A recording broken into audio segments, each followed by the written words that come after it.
Good morning everyone.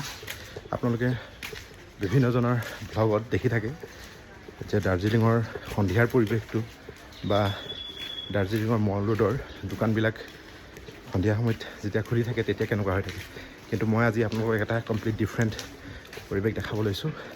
দাৰ্জিলিঙৰ শান্ত পৰিৱেশটোনো কেনেকুৱা, ৰাতিপুৱাৰ পৰিৱেশটো কেনেকুৱা হৈ থাকে অকণমান আজিৰ ভিডিঅ'টোত আপোনালোকক দেখাবলৈ যত্ন কৰিছোঁ। এতিয়া প্ৰায় 6 মান বাজিছে আৰু পুৱাৰ পৰিৱেশটো ইমান ধুনীয়া হৈ আছে দেখিছেনে। আৰু ৰাতি অলপ খোৱা দেৰি হ'ল যদিও কিন্তু এই পুৱাৰ পৰিৱেশটো চাবৰ বাবে সোনকালে ওলাই আহিছোঁ। চাওকচোন পাৰবিলাক ইমান ধুনীয়া লাগিছে নহয়নে। ৰাতিপুৱাৰ পৰিৱেশটো এইকাৰণেই ব্যতিক্ৰম, সন্ধিয়া হোৱাৰ লগে লগে যে আমি মল ৰোডৰ এটা বেলেগ পৰিৱেশ দেখা পাওঁ, এটা ধুনীয়া পৰিৱেশ দেখা পাওঁ। এই ধুনীয়া পৰিৱেশৰ আঁৰত আচলতে বহু লোকৰ অৱদান আছে। চাফাই কৰ্মীসকলে পুৱা ভাগতে সকলোবিলাক চাফ চিকুণ কৰি ধুনীয়াকৈ ৰাখে। কালিতো চাৰিওফালে যিমানবিলাক ভিউ পইণ্ট আছিল আটাইবিলাক কেৱল ফগি হৈ আছিল, কিন্তু আজি অকণমান এটা বেলেগ ৰাস্তাত একেবাৰে পাহাৰৰ কাষে কাষে যোৱা এটা ৰাস্তাত আহিছিলোঁ।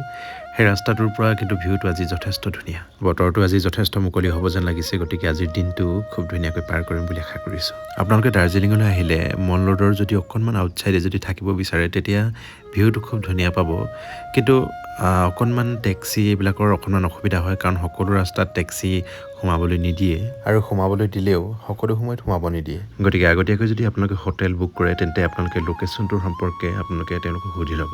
দোকানবিলাক যিহেতু আটাইবিলাক বন্ধই আছিল, 2-এখন চাহৰ দোকান খোলা আছিল, গতিকে ৰাতিপুৱা একাপ ধুনীয়া লেমন টি খাই ল'লোঁ। আৰু আপোনালোকক যে কৈছিলোঁ মল ৰোডৰ যিটো ৰাস্তা, সেই ৰাস্তাটো দিনতেই হওক বা ৰাতি ভিৰ থাককেই বা নাথাকক তাত কিন্তু বাইক চলাই যাব নোৱাৰে। গতিকে দাৰ্জিলিঙৰ মল ৰোডৰ ৰাতিপুৱাৰ এই শান্ত পৰিৱেশটোৰ ভিডিঅ'টো ইমানতে সামৰিছোঁ। পুনৰ এটি নতুন ভিডিঅ'ত লগ পাম। Bye bye.